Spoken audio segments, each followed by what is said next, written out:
வணக்கம். ஆகாஷவாணி.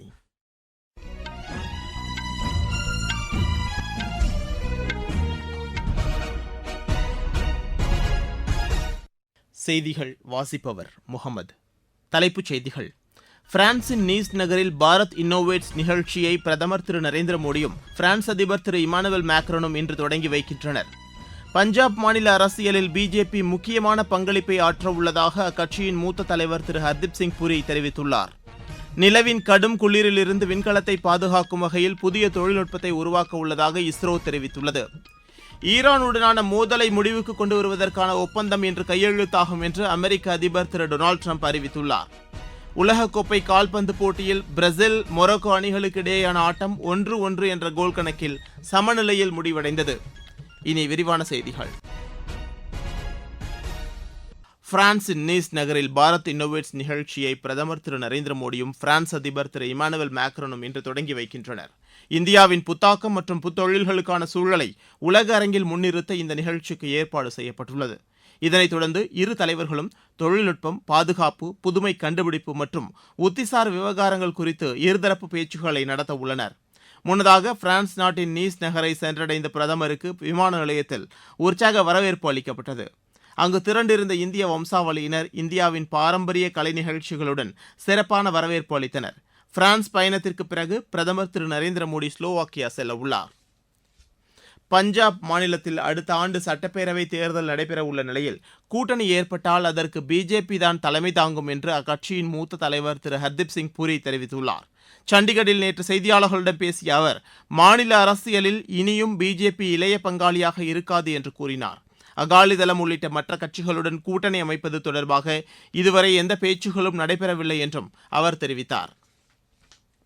அசாம் மாநிலம் ஜோர்ஹத் பகுதியில் நேற்று நிகழ்ந்த விமான விபத்தில் 5 விமானப்படை வீரர்கள் உயிரிழந்தது மிகுந்த வேதனை அளிப்பதாக பாதுகாப்புத்துறை அமைச்சர் திரு ராஜ்நாத் சிங் தெரிவித்துள்ளார்.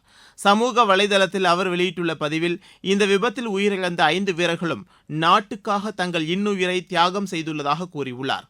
நாட்டிற்காக இவர்களின் வீரமும் சேவையும் எப்போதும் பெருமையுடனும் நன்றியுடனும் நினைவு கூறப்படும் என்றும் அமைச்சர் குறிப்பிட்டுள்ளார்.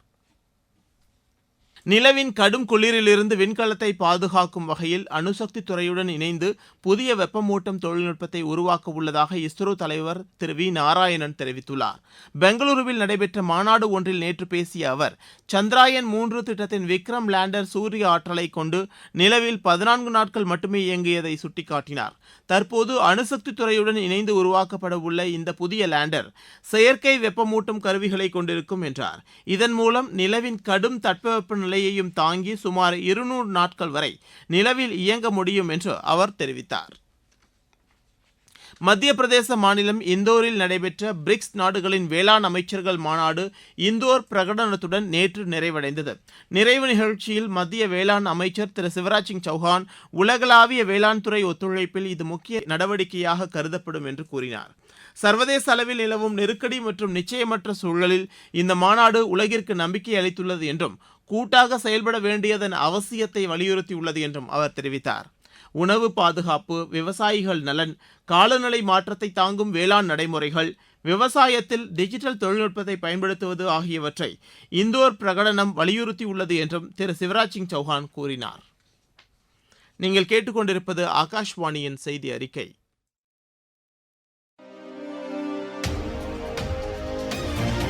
ஊரக வளர்ச்சிக்கான புதிய அத்தியாயம். வளர்ச்சியடைந்த இந்தியாவிற்கான ஊரக வேலைவாய்ப்பு உறுதி மற்றும் வாழ்வாதார சட்டம் ஜூலை மாதம் 1ஆம் தேதி முதல் செயல்பாட்டுக்கு வருகிறது. இந்த சட்டம் வருடத்திற்கு 125 நாட்கள் வேலையை உறுதி செய்கிறது. இதில் வாரந்தோறும் ஊதியம் வழங்கப்படுவது கட்டாயமாக்கப்பட்டுள்ளது. பணி முடிந்த 15 நாட்களுக்குள் ஊதியம் வழங்குவதை உறுதி செய்வதற்கான அம்சங்களும் இதில் இடம்பெற்றுள்ளன. ஊதியம் காலதாமதமாக வழங்கப்பட்டால் அதற்கான இழப்பீட்டுத் தொகைக்கும் இதில் வகை செய்யப்பட்டுள்ளது. வளர்ச்சியடைந்த இந்தியாவிற்கான பயணத்தில் மோடி அரசு தொடரும் சீர்திருத்த நடவடிக்கைகள்.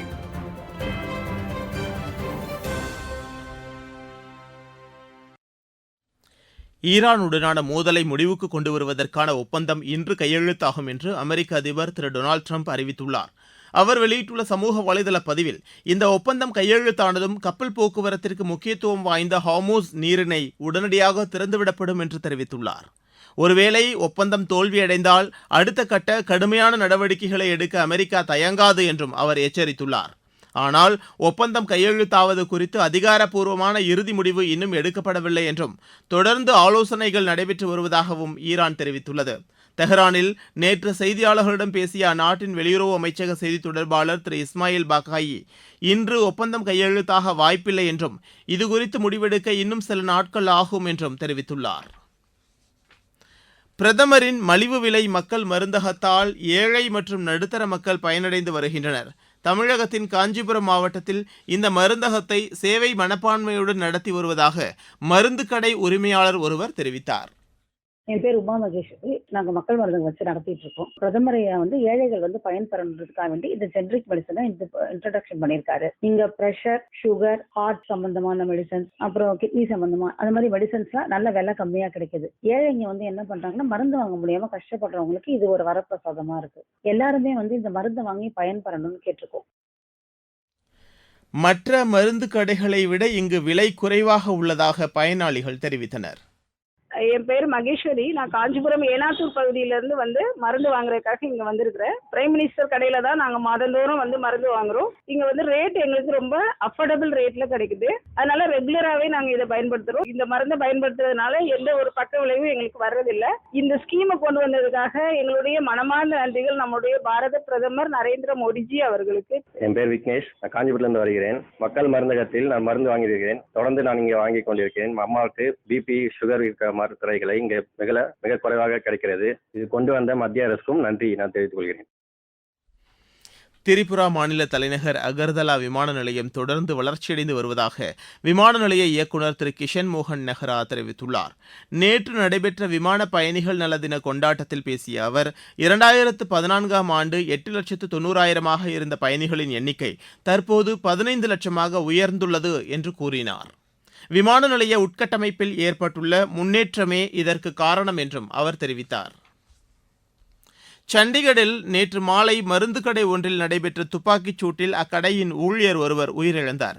முகமூடி அணிந்த மர்ம நபர்கள் கடைக்குள் நுழைந்து இந்த தாக்குதலை நடத்தியதாகவும் தப்பிச் சென்ற 3 பேரை தேடும் முயற்சியில் காவல்துறை ஈடுபட்டுள்ளதாக உயரதிகாரிகள் தெரிவித்தனர். நாட்டின் பல பகுதிகளில் தென்மேற்கு பருவமழை தீவிரமடைந்துள்ளது. வடகிழக்கு மாநிலங்கள், அந்தமான் நிக்கோபார் தீவுகள், மாஹே, ஒடிசா, தமிழகம், புதுச்சேரி மற்றும் காரைக்கால் பகுதிகளில் இன்று கனமழைக்கு வாய்ப்புள்ளதாக வானிலை ஆய்வு மையம் கூறியுள்ளது. கர்நாடகா, தெலங்கானா, ஆந்திர பிரதேசம், சத்தீஸ்கர் ஆகிய மாநிலங்களில் அடுத்த 2 முதல் 3 நாட்களில் தென்மேற்கு பருவமழைக்கான சூழல் நிலவுவதாகவும் அந்த மையம் தெரிவித்துள்ளது. உலகக்கோப்பை கால்பந்து போட்டியில் பிரேசில், மொரோக்கோ அணிகளுக்கு இடையேயான ஆட்டம் சமநிலையில் முடிவடைந்தது. நியூயார்க்கில் இன்று அதிகாலை நடைபெற்ற போட்டியில் இரு அணிகளும் தலா ஒரு கோல் அடித்தன. தற்போது போஸ்டனில் ஹைத்தி, ஸ்காட்லாந்து அணிகளுக்கு இடையிலான ஆட்டம் நடைபெற்று வருகிறது. டி பிரிவில் ஆஸ்திரேலியா, துருக்கி அணிகளுக்கு இடையேயான ஆட்டம் இன்று காலை மணி 9:30க்கு தொடங்க உள்ளது. முன்னதாக நேற்று சான் பிரான்சிஸ்கோவில் கத்தார், சுவிட்சர்லாந்து அணிகளுக்கு இடையே நடைபெற்ற ஆட்டம் சமநிலையில் முடிந்தது. சுவிட்சர்லாந்து அணி ஒரு கோல் அடித்து முன்னிலையில் இருந்தது. இருப்பினும் ஆட்டத்தின் இறுதி நேரத்தில் கத்தார் அணி ஒரு கோல் அடித்து ஆட்டத்தை சமன் செய்தது. ஆப்கானிஸ்தானுக்கு எதிரான முதலாவது ஒருநாள் சர்வதேச கிரிக்கெட் போட்டியில் இந்தியா 7 விக்கெட் வித்தியாசத்தில் வெற்றி பெற்றது. தரம்சாலாவில் நேற்று நடைபெற்ற இப்போட்டி மழை காரணமாக 25 ஓவராக குறைக்கப்பட்டது. அதன்படி முதலில் விளையாடிய ஆப்கானிஸ்தான் 24.5 ஓவரில் 194 ரன்னுக்கு ஆட்டமிழந்தது. 195 ரன் எடுத்தால் வெற்றி என்ற இலக்குடன் பின்னர் விளையாடிய இந்தியா 22.5 ஓவரில் 3 விக்கெட் இழப்பிற்கு 195 ரன் எடுத்து வெற்றி பெற்றது. இரு அணிகளுக்கு இடையிலான 2வது ஒருநாள் கிரிக்கெட் போட்டி வரும் புதன்கிழமை லக்னோவில் நடைபெற உள்ளது. மீண்டும் தலைப்புச் செய்திகள். பிரான்சின் நீஸ் நகரில் பாரத் இன்னோவேட்ஸ் நிகழ்ச்சியை பிரதமர் திரு நரேந்திர மோடியும் பிரான்ஸ் அதிபர் திரு இமானுவேல் மேக்ரோனும் இன்று தொடங்கி வைக்கின்றனர். பஞ்சாப் மாநில அரசியலில் பிஜேபி முக்கியமான பங்களிப்பை ஆற்ற உள்ளதாக அக்கட்சியின் மூத்த தலைவர் திரு ஹர்தீப் சிங் பூரி தெரிவித்துள்ளார். நிலவின் கடும் குளிரில் இருந்து விண்கலத்தை பாதுகாக்கும் வகையில் புதிய தொழில்நுட்பத்தை உருவாக்க உள்ளதாக இஸ்ரோ தெரிவித்துள்ளது.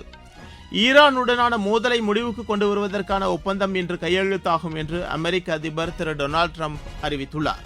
உலகக்கோப்பை கால்பந்து போட்டியில் பிரேசில் மொரோக்கோ அணிகளுக்கு இடையேயான ஆட்டம் 1-1 என்ற கோல் கணக்கில் சமநிலையில் முடிவடைந்தது. இத்துடன் இந்த செய்தி அறிக்கை நிறைவடைந்தது.